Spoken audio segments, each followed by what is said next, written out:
Today we're going to talk about patterns, and this is the actual McCall's pattern that we will be using for a vest. It's number 6228.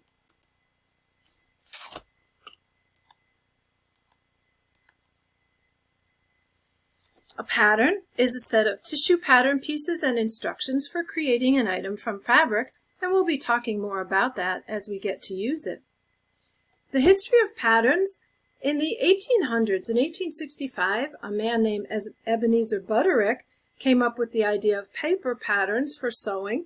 His wife was a seamstress, and he saw her measuring clients who came every time they came to be able to make a garment, and he thought if you had a set of measurements and you made a pattern for it, it would be a lot easier.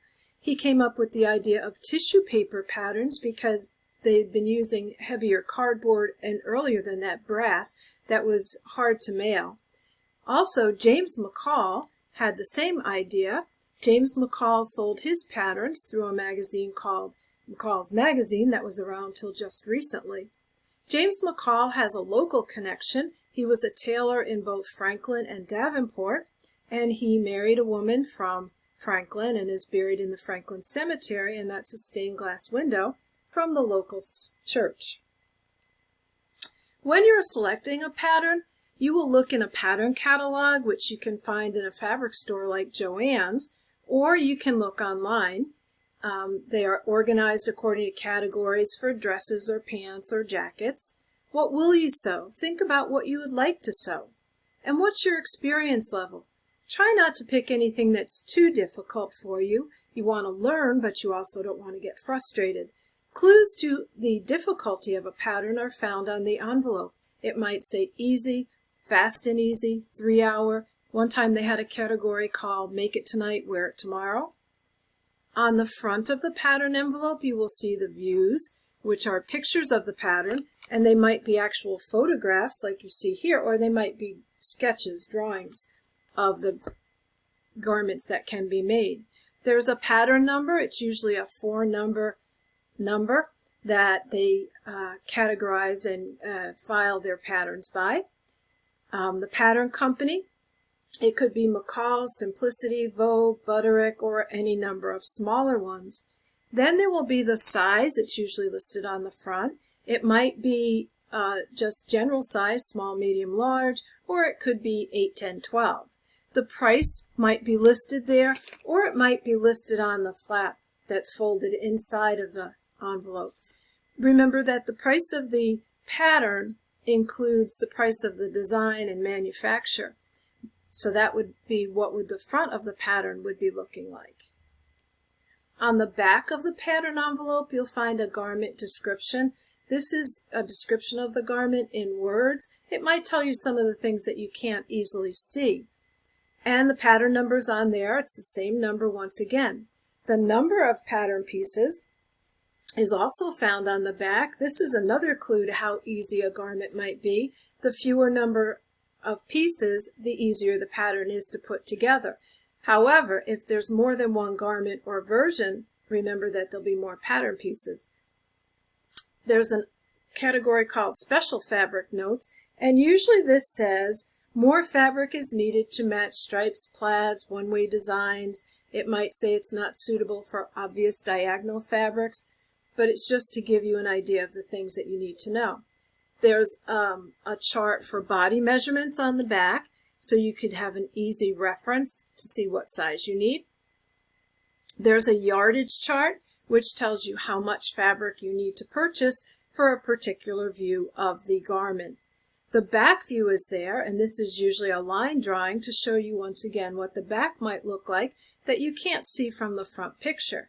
It will give you suggested fabrics that will make this garment similar to what's on the pattern envelope and what might be a good idea to use.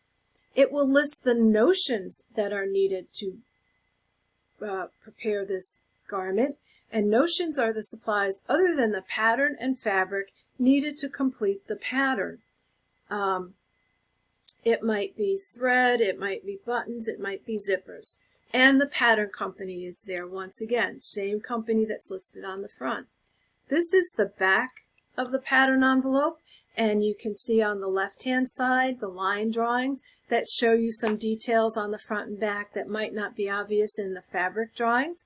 And you can see, starting on the right-hand side, the description that this is Mrs. and Men's lined vest, A, B, C, D, E, F, G, H, with a V-neck variation, back buckled belt. It has notions, thread, buckle, buttons. Then suggested fabrics are listed there: cotton, cotton blends, linen, etc. Then it says, note all fabrics. This is your special fabric notes. Not suitable for diagonals. Additional fabric may be needed to match fabrics, plaids, or one-way fabrics. With nap and without nap. Nap is a raised surface. It's corduroy, it's velvet, and sometimes you need more fabric to do that because everything has to go in the same direction. This is a pattern that's small, medium, and large. And what you can see there is the fabric chart on the lower right. What you need to know is the view that you're making. In our case, we're using view C or D, okay?